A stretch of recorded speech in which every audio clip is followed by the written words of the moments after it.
Bonjour à tous, j'espère que vous allez bien, c'est le général Alligator. Aujourd'hui, et par cette vidéo, nous allons parler un peu des différentes raisons qui poussent souvent les officiers à vous refuser le visa à l'interview DV Lottery. Comme on le disait, c'est une interview qui est très facile, mais dont les problèmes commencent lorsque vous jouez. C'est-à-dire, la manière dont vous allez jouer à la DV Lottery, les conséquences viendront vous trouver. C'est-à-dire, tout ce que vous allez faire lorsque vous allez jouer à la DV Lottery, si vous faites des erreurs, ces erreurs-là vont vous coûter cher à l'interview. C'est pour cela qu'il faut toujours jouer à la DV Lottery à tête reposée. Ne pas faire des erreurs. Ne pas aller dire à l'ambassade après que j'ai oublié. La toute première raison qui fait en sorte que beaucoup ratent leur visa ou leur interview DV Lottery, c'est le statut marital. Vous êtes marié ou vous êtes célibataire ou vous êtes divorcé. Et on le réitère, ne peut cocher marié que celui qui s'est déjà présenté devant le maire, qui a dit qu'il est marié. Même si, lorsque vous jouez, même si vous savez très bien que vous allez vous marier le lendemain, mais le jour où vous jouez, vous êtes censé mentionner célibataire. Parce que n'oubliez pas, chaque certificat de mariage a une date. Donc, imaginez que vous avez dit, lorsque vous avez joué, que vous étiez marié, et qu'après, vous vous mariez après le jeu.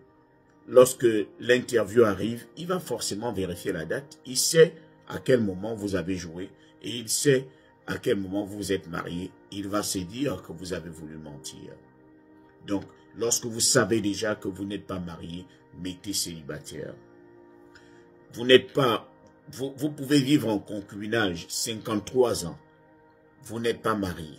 Ne mentionnez pas votre copain. Ne dites même pas que vous êtes marié. La deuxième raison, c'est le niveau scolaire. Ce sont les études.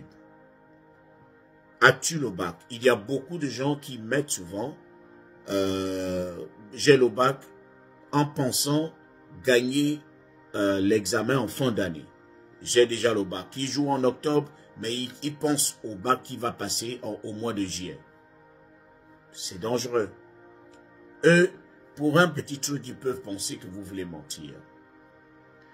Il y a aussi, pour ceux qui n'ont pas le bac, il y a aussi l'expérience professionnelle. Mais dans quel domaine parle-t-on d'expérience professionnelle?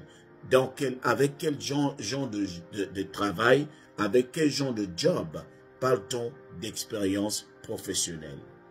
Est-ce que c'est dans n'importe quel boulot qu'on peut se dire, de toute façon, j'ai déjà une expérience de 2 ans, donc je peux jouer à la DV Lottery? Il y a cela. Alors, il y a aussi, comme on l'a mentionné, le pays, lorsque vous faites partie d'un pays qui n'est pas éligible et que vous avez joué à la DV Lottery. Vous êtes nigérian, vous savez très bien que vous avez tous vos parents nigérians, vous avez votre femme qui est nigériane, mais vous êtes allé jouer à la DV Lottery. Si vous savez très bien que vous-même vous êtes au courant que vous êtes né au Nigeria, mais vous avez voulu mentionner une autre nationalité, vous allez rater votre visa. Il y a aussi des personnes qui confondent le pays où vous avez acquis la nationalité et le pays où vous êtes né. Dans la DV Lottery, on se focalise plus sur le pays où vous êtes né. Par exemple, un couple nigérian qui part s'installer en Arabie Saoudite. Ils font un enfant là-bas. Ils sont certes d'origine nigériane, mais cet enfant aura des racines saoudiennes parce qu'il est né en Arabie Saoudite. Donc, son birth certificate, son certificat de naissance sera saoudien. Donc, celui-là, il est déjà d'Arabie Saoudite parce qu'il est né là-bas. Maintenant, s'il faisait partie d'un autre pays, par exemple, un Kenyan qui est né en Arabie Saoudite, mais qui retourne au Kenya, il vit certes au Kenya, mais ses origines sont en Arabie Saoudite. son certificat de naissance a été fait là-bas. Donc, imaginez, si l'Arabie Saoudite n'est pas éligible, cette personne ne doit pas réclamer son éligibilité par rapport à l'Arabie Saoudite, doit chercher un autre pays. Par exemple, s'il est né en Arabie Saoudite et qu'après il a acquis une autre nationalité, par exemple une nationalité camerounaise, gabonaise, il va jouer avec la nationalité du Gabon, par exemple. Puisque son pays n'est peut-être pas éligible, il va prendre la nationalité du Gabon.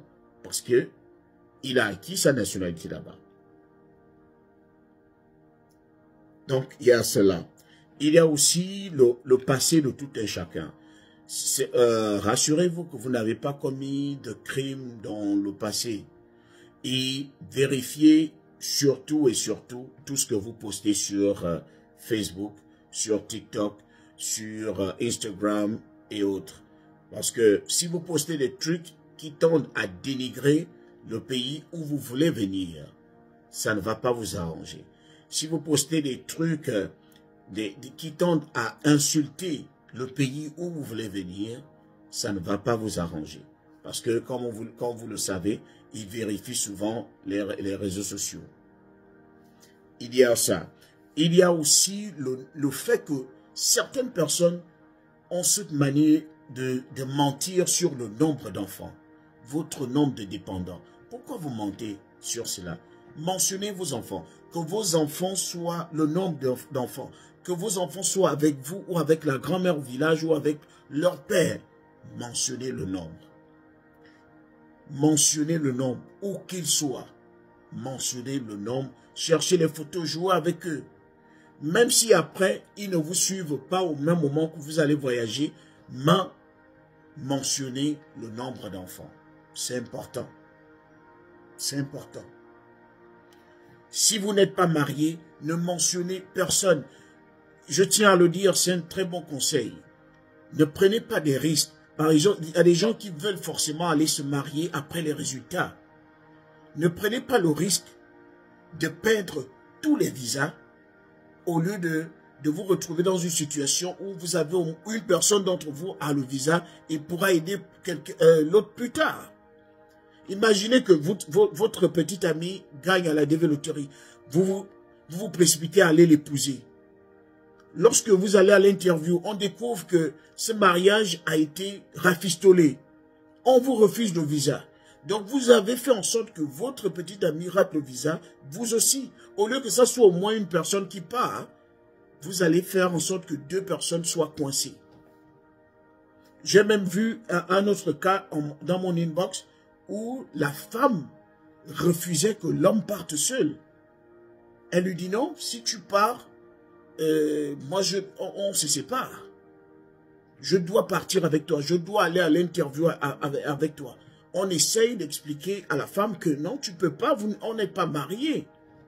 Elle dit, il faut que tu m'épouses tout de suite là, mais si on t'épouse maintenant là, ça va attirer un regard négatif, peut-être qu'on va nous refuser le visa. Elle dit, je préfère même que toi et moi on reste sur place. Au lieu que toi tu partes seul, tu vas aller te la couler douce avec les Américaines. Non, chère femme, essaye de voir plus loin que ton nez. Essaye de voir le bénéfice que ça va vous apporter plus tard. Ne prends pas le risque de tout rater à cause d'une petite crise. Donc, faites très très attention. Lorsque vous jouez, tout part du moment où vous jouez à la développerie. Faites très très attention.